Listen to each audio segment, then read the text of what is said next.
I want to start off with a Zulu word called Ubuntu. That word is a part of the Zulu life philosophy, and what it means is I am because we are. I am because we are. What do you think that phrase means? I am because we are. Before I answer myself, I want to teach just a smidge of Science of Mind, the philosophy. I started, as I said today, with a declaration of principles, and I want to repeat the first one. We believe in one God, one absolute power, the energy of all life, called by many names. What that means is that we believe that there's only one thing always going on, God expressing as itself, constantly creating and forming everything we see, everything we experience, everything. Everything. And this energy is good, and it is whole, and it is always perfect. It's always love, it's always peace, it's always joy. And our individual and collective lives arise out of that perfection. And what we experience every moment of every day is spirit expressing as itself, interacting with itself.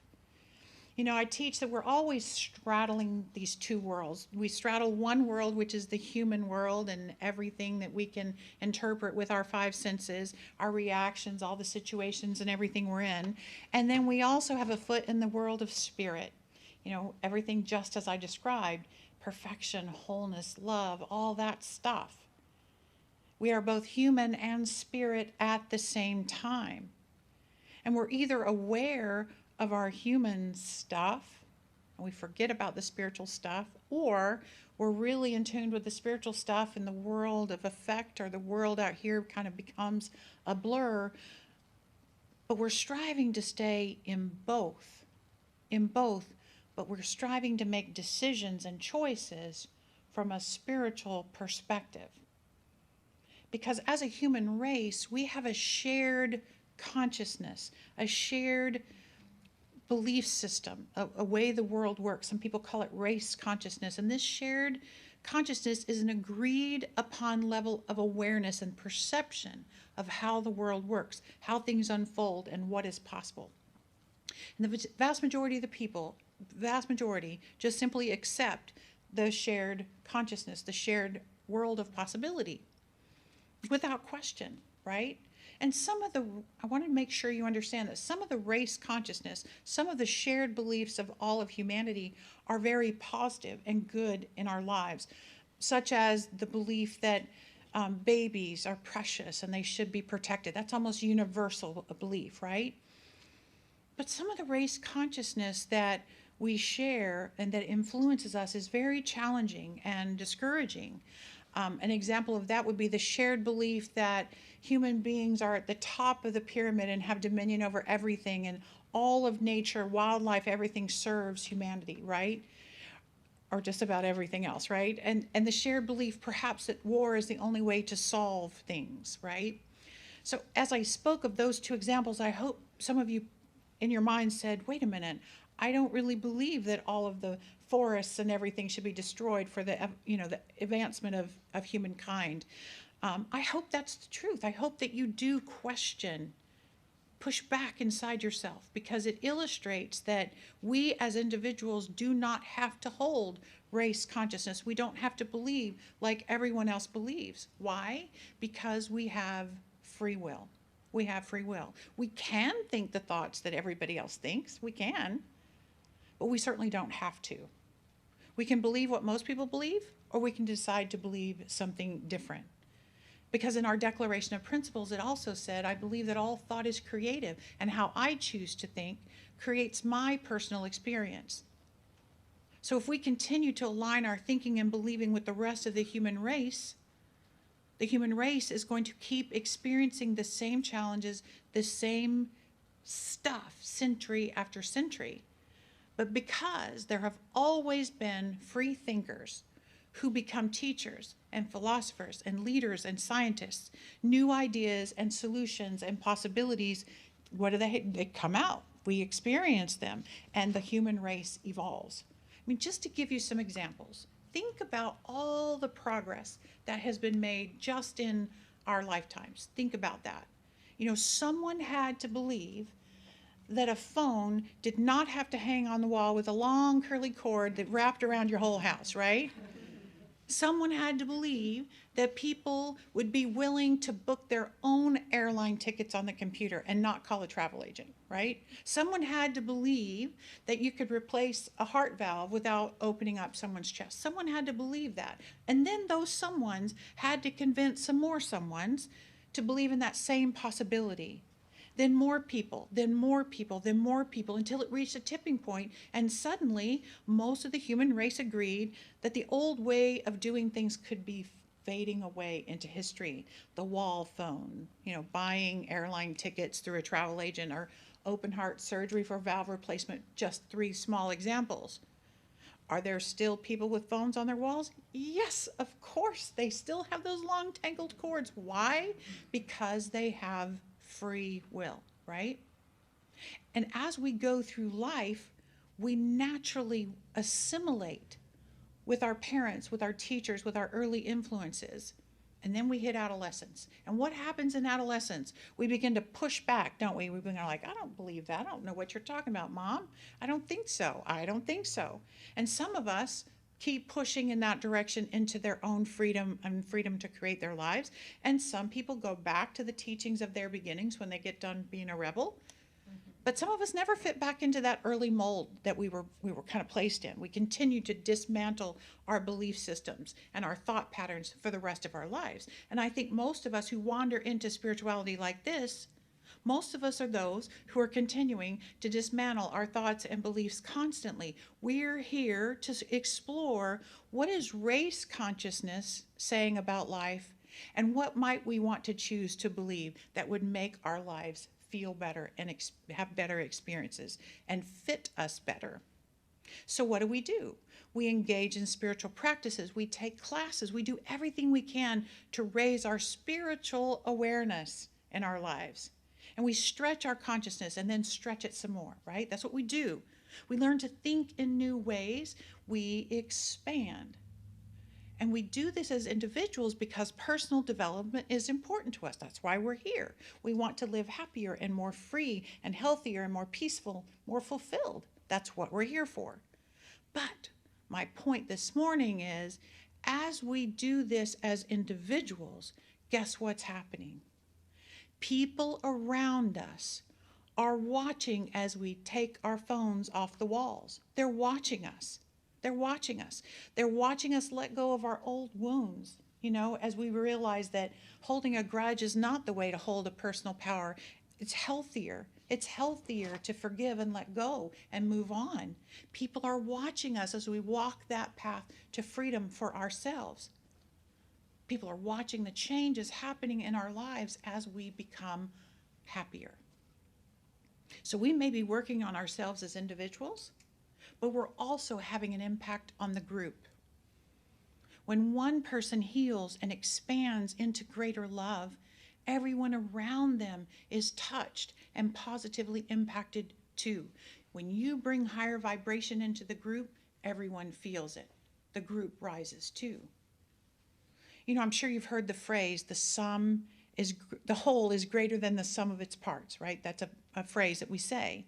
So what that means is, in a community or a family or a group, the whole embodies a gestalt of consciousness or awareness. Gestalt means an organized whole that is perceived as more than the sum of its parts.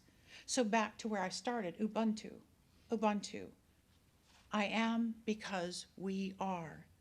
That means I am who I am because of everyone's influence on me. Your being in my presence impacts who I am and makes me who I am, because we are I am. And if that's true for me, it's also true for you. So I've been saying for the last couple of weeks in this monthly theme, alone I can go faster, together we can go further.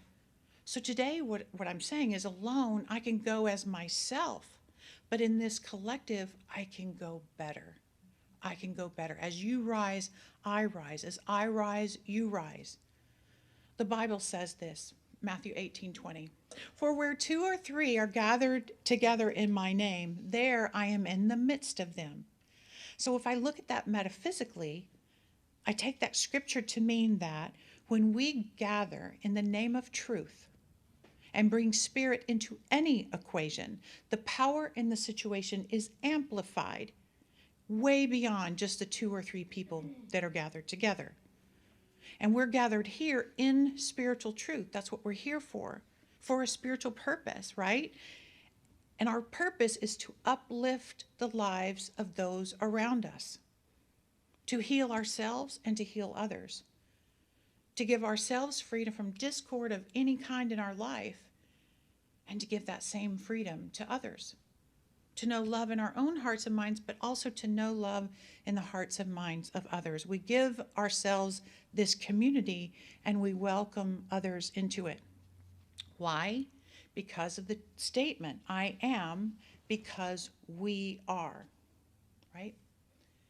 You know, I talked to enough of you to know that being around here with each other makes a difference in your lives. Because of these people influencing you spiritually and in consciousness, you're different than you were the day you first walked in the door. I can see it. I can feel it. I often will say to people, wow, you look just so much brighter than the first day I ever met you. We grow together because we are growing our consciousness and our spiritual awareness together. And when we change our thinking, we change our lives. And when we witness other people setting an intention, finding a solution and getting that solution, whether it's a new job or a new relationship or health, whatever, we tend to hold our own intentions with greater possibility. It's one of the reasons why I love that you're in classes together, because you witness each other setting intentions, setting goals for yourself, deciding what area of your life you're going to work on and heal, and you watch each other do that in class. That's powerful. That's powerful to do that. And by coming together, we do impact each other in a positive way. You know, a few years ago, I was taught this word, correlation. I was taught that the cells of our bodies correlate together to hold the consciousness or the personality that we are. And when we choose to correlate with another person, what we're saying is that I agree that when your vibration changes, mine's going to change too, right? You sort of surrender your individual momentum to a collective momentum or a collective movement. That's correlation. So what does that mean? It means you got to be pretty careful who you correlate with, right? Right? So you do. Are the people that are in your life correlated to you? Are they bringing you up or are they pulling you down? That's an important awareness to have. Gary Zukav, who wrote The Seat of the Soul, he said it this way: when you release the wants of your personality in order to accommodate and encourage another's growth, you attune yourself to that person's soul. He's using the word attune, I use the word correlate. But you attune yourself to another person's soul. And I love this idea that we are attuning ourselves to each other's souls here. Together we can go further, right? You know, in life, we understand the power of a team or a tribe. And that power is created by everyone on that team or in that tribe, right? So it's no secret I'm a sports fan, right? Many of you know that every now and then I'll go to a Bucks game since I moved here. But you might not know that I'm a WNBA fan. So I've followed the WNBA since I left Atlanta, because there's not a team here. But the other night we were watching one of the WNBA finals games. That's going on right now if you don't know. But anyway, the Chicago Sky and the Phoenix Mercury were playing. And just like the Bucks brought Tom Brady here and have experienced this big turnaround as a team, the Chicago Sky brought in the very talented Candace Parker into their squad, to their team. And they've also experienced this tremendous turnaround as a team. So what happens when a team brings in this phenomenal player like the two athletes, Tom Brady and Candace Parker? What happens? Of course, those individuals bring their talent to the team, right? That's one element of it. Brady brings his phenomenal arm and accuracy and all that kind of good stuff. And Parker brings her ability to shoot the basketball unbelievably and make plays. But they bring something else. They bring something else way more powerful to the team than just their individual skills. What they do is they model the mentality of winning. They model that. They share their own belief in the experience of up-leveled teamwork, right? They know how it works, of a championship mindset. That's what they're bringing. That's way more powerful than just their individual skills. Their consciousness of possibility raises the vibration of the entire team when they correlate with that team and with the members of that team. The belief systems change for everyone involved, from the coaches to players to cheerleaders to fans. Actually, think about the consciousness around the Bucks that changed when Tom Brady got here. Everybody was excited and believed that they could win. That's powerful. That's powerful because of their leadership, right? So Candace Parker talks about the power of a shared mentality. She says this: what's so special about this team is that we all have the same mentality, this sort of we've been knocked down, let's get back up mentality, a shared mentality. And here's what Brady had to say about the importance of other people. He said, sometimes some of the toughest things you deal with end up being the best things because you realize the people that you can rely on, that love you and support you through it. They're both acknowledging that, yeah, they've got something, but it's the people around them, it's the whole team. Each player by themselves is just a fraction of the possibilities available. The whole is greater than the sum of its parts. And these two sports leaders understand the reality that having a shared experience and the mindset of supporting each other is what makes the difference. And we can see that in team sports, but can we see it here in our community? See, as each one of us does our spiritual work and brings our whole selves to the group, we're stronger and richer than ever before. More of us heal, more of us rise. When one of us models that mentality of, you can change your life, other people have that experience too, because each of us brings our own creativity and our own ideas to this group. And when we do that, everyone else gets their own ideas and their own consciousness raising. Each of us heals and expresses more of the divine as we watch others do the same thing. All of us swim in that higher vibration, and we take that out into our individual lives too. As each of us increases in prosperity and abundance, everyone in our lives is blessed. As a collective, our treasures are multiplied. The stronger the me, the stronger the we. And that goes for everybody. And the more we appreciate the uniqueness that each person brings into this community, and in the community beyond these walls, quite frankly, the more we all grow and expand, because our unification multiplies everything that we bring in. That's what this point reminds me of, one of the skills that my late grandmother had. She made quilts, and one of her quilts was this magnificently colored quilt with squares of little Dutch dolls. But I found this one online to show you what I meant. What my grandmother did was she saved these brightly colored pieces of fabric, actually from the dresses that she made my mom and her sisters. And she made each doll on the quilt uniquely colorful. There was no same doll anywhere on the quilt. I had a great time as a child trying to figure out, do any of them match, right? The quilt as a whole was beautiful, but the whole quilt was only beautiful because each individual square was beautiful. It was a reflection of the parts, a collective patchwork of her talent. There isn't much use in one of the little squares by itself, but put them together and the quilt serves a purpose. The whole is much greater than the sum of its parts. That's what we are too. We are a quilt, and together we create an experience that is powerful for everyone. One of you all by yourself, you're okay, but together you're a collective, just beautiful, beautiful collection of a community. Each one of us has our own story that we bring to this community. Each one of us has our own journey of healing and evolution. Each one of us needs different things from being here.